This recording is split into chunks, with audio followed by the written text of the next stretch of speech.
উলুবেড়িয়ায় junior ডাক্তারকে মারধর ধর্ষণের হুমকি, এবার সিনিয়র ডাক্তারদের প্রতিবাদ। পেন ডাউন, 9টা থেকে 12টা 3 ঘন্টা পেন ডাউন করে তাদের প্রতিবাদ। সন্তু রয়েছে আমার সঙ্গে। সন্তু, পরিষেবা কোনোভাবে ব্যাহত হচ্ছে না তো? কিভাবে তা সামলানো হচ্ছে?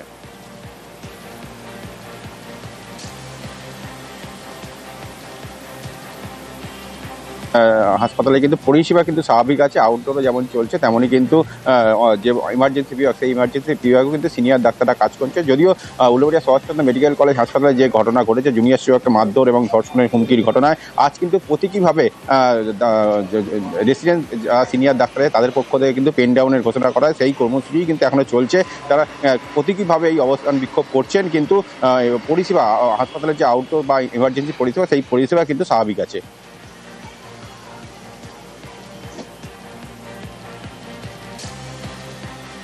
পেশেন্টের ক্ষতি বা এরকম কোনো রকম পরিষেবা কিন্তু বন্ধ নেই। এসআররা পেন ডাউন করেছে, শুধু সিনিয়র রেসিডেন্ট জুনিয়র ডক্টর যারা তারা পেন ডাউন করেছেন, কিন্তু সেটাও 2টো অবধি, এবং তাও জরুরি পরিষেবাও চালু রেখেছেন তারা, ইনডোর পরিষেবাও চালু রেখেছেন তারা। শুধু আউটডোরটা স্যারেরা ম্যানেজ করছেন, ফ্যাকাল্টি যারা তারা ম্যানেজ করছেন, সেটাও কিন্তু বন্ধ নেই।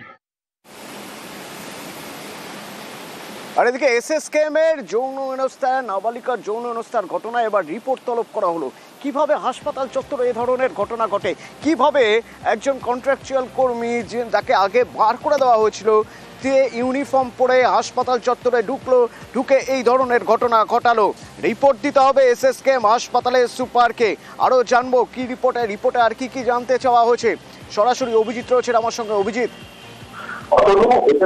হাসপাতালের ঘটনাকে অত্যন্ত গুরুত্ব সহকারে দেখছে রাজ্য স্বাস্থ্য দপ্তর, এবং যে কারণে রাজ্য স্বাস্থ্য দপ্তরের তরফ থেকে স্বাস্থ্য অধিকর্তা তিনি এসএসকেএম হাসপাতালের এমএসডিপি অর্থাৎ medical superintendent and vice principal বা সুপারকে রিপোর্ট দিতে বলেছেন।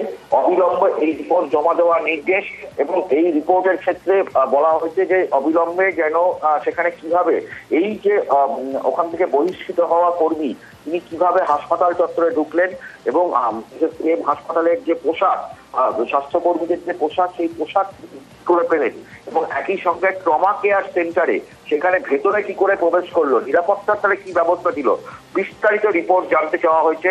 এবং এই ঘটনাকে অত্যন্ত গুরুত্ব সহকারে বিবেচনা করা হচ্ছে, এবং পাশাপাশি বলা হচ্ছে যে কোনোভাবেই এই ধরনের ঘটনা বরদাস্ত করা হবে না, সেই বার্তাও দেওয়া হয়েছে। এবং সুপারকে বলা হয়েছে অবিলম্বে যেন রিপোর্ট জমা দিতে হবে, এবং বিস্তারিত রিপোর্ট, পুঙ্খানুপুঙ্খ রিপোর্ট চেয়ে পাঠানো হয়েছে রাজ্যের স্বাস্থ্য অধিকর্তার তরফ থেকে। অতন,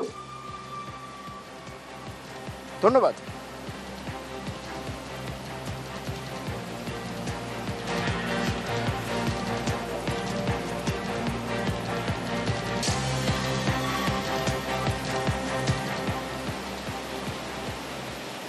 দক্ষিণ দমদমের বেদিয়াপাড়ার খবরে প্রথমে নজর রাখতে হবে। 2 দিন হয়ে গিয়েছে সেই যে পেট্রোল জ্বালিয়ে পুড়িয়ে মারার চেষ্টা হয়েছিল, এখনো পর্যন্ত কারা করলো তাদের তো খুঁজেই পাওয়া যাচ্ছে না।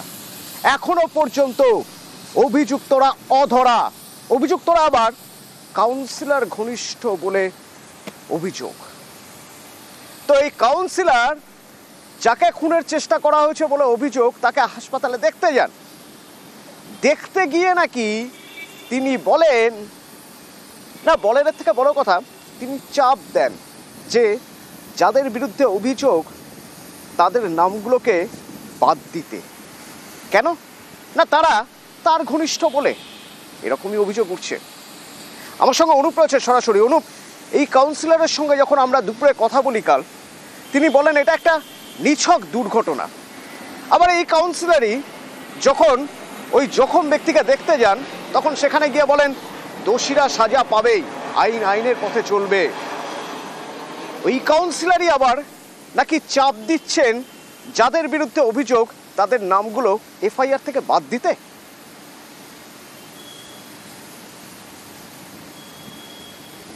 তার যে বক্তব্য, কাউন্সিলর তার বক্তব্যে কিন্তু একাধিক রকম কথোপকথন উঠে আসছে। প্রথমবার তিনি কিন্তু বলেছিলেন নিছকই দুর্ঘটনা শুধুমাত্র। তার পরবর্তী ক্ষেত্রে তিনি বলছেন তিনি হাসপাতালে যে আহত হয়ে রয়েছে রঞ্জিত কর্মকার, তাকে দেখতে গিয়েছিল। কিন্তু দেখতে যাওয়ার পরবর্তী ক্ষেত্রে বলা হচ্ছে যে সেখানে যারা অভিযুক্ত তাদেরকে কিন্তু বলা হচ্ছে যে গ্রেপ্তার করতে হবে।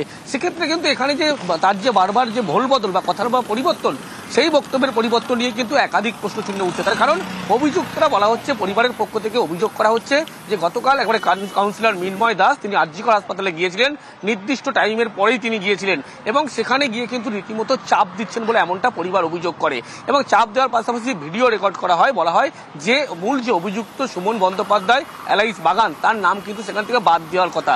এখানেই কিন্তু একেবারে যে বক্তব্য পরিবারের, সেই বক্তব্য চাঞ্চল্যকর তথ্য উঠে আসছে।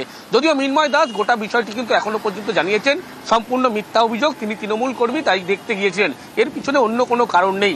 যদিও তৃণমূল কর্মীর কথা বলছেন মৃন্ময় দাস, কাউন্সিলর অনুপ। এই মৃন্ময় দাস, তার ব্যাকগ্রাউন্ড যদি আমরা চেক করতে যাই, তার ব্যাকগ্রাউন্ড সম্পর্কে এলাকার মানুষের কাছে যদি খোঁজ করতে যাই, তিনি আজ তৃণমূল কর্মীকে দেখতে গিয়েছেন। আর একটা সময় ছিল যখন এক তৃণমূল কর্মীকে তিনি এমন বেধড়ক পিটিয়েছিলেন, পরে নাকি তিনি বিজেপিতে যোগ দিয়েছিলেন। কে তিনি, কবেকার ঘটনা?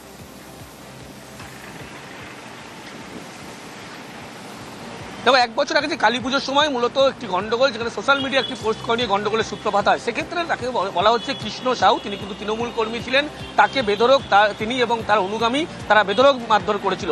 এরপরে 30 দিন তিনি আরজিকর হাসপাতালে ভর্তি ছিলেন। পরবর্তী ক্ষেত্রে ভয়ে তিনি কিন্তু একেবারে সেই তৃণমূল ছেড়ে বিজেপি কর্মী হিসাবে বিজেপিতে যোগদান করে।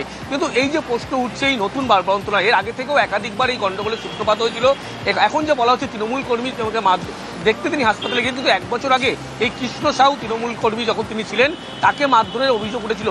অভিযোগ ছিল সোশ্যাল মিডিয়ায় কোনো পোস্ট করা নিয়ে গন্ডগোলের সূত্রপাত, কিন্তু এই নিয়েই মারধর এবং 30 দিন টানা হাসপাতালে ভর্তি ছিলেন। পরবর্তীতে তিনি দাবি করছেন ভয়ে রাজনীতি ছেড়ে দিয়ে পরবর্তীতে বিজেপিতে যোগদান করেছে।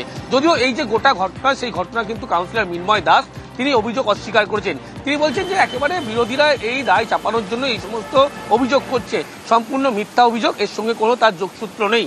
যেহেতু একটি ঘটনা এই কাউন্সিলর মৃন্ময় দাস প্রথমে আমাদের বলেছিলেন নিউজ 18 বাংলার সঙ্গে কথা বলতে গিয়ে যে এটা নিছকই দুর্ঘটনা, হয়তো এই গাড়ি থেকে বাইক থেকে ওই বাইকে পেট্রোল নিতে গিয়ে সে সময় কেউ হয়তো সিগারেট বিড়ি খাচ্ছিল, তা থেকে আগুন ধরে গেছে।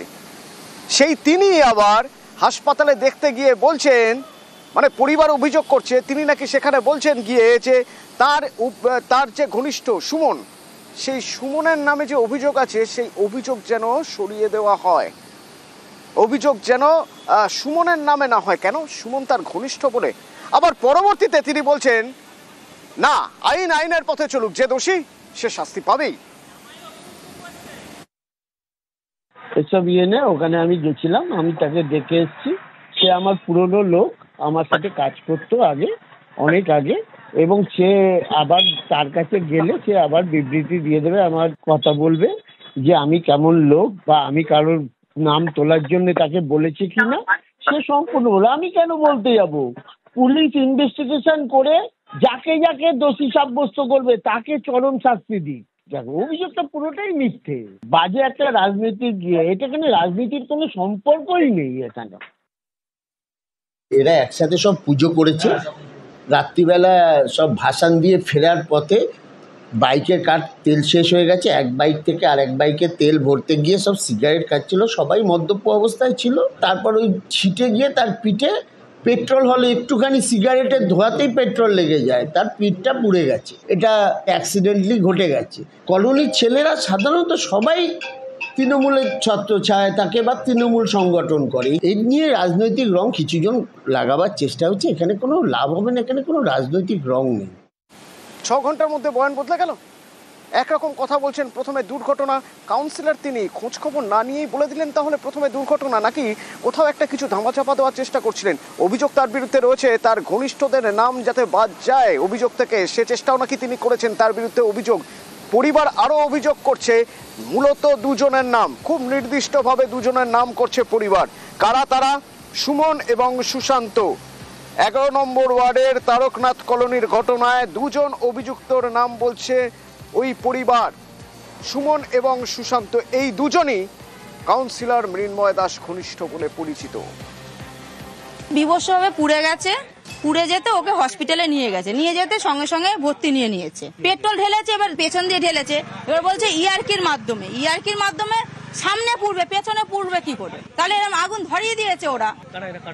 সুমন ব্যানার্জি, সুশান্ত দাস আর সাগর, এরা পাড়ারই ছেলে, আমাদের পাড়ারই ছেলে। রাজনৈতিক তৃণমূলে সব।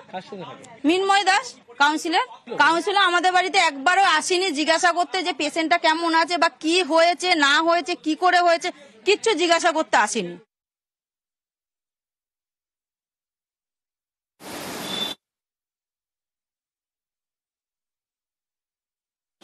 হাইকোর্ট চত্বর থেকে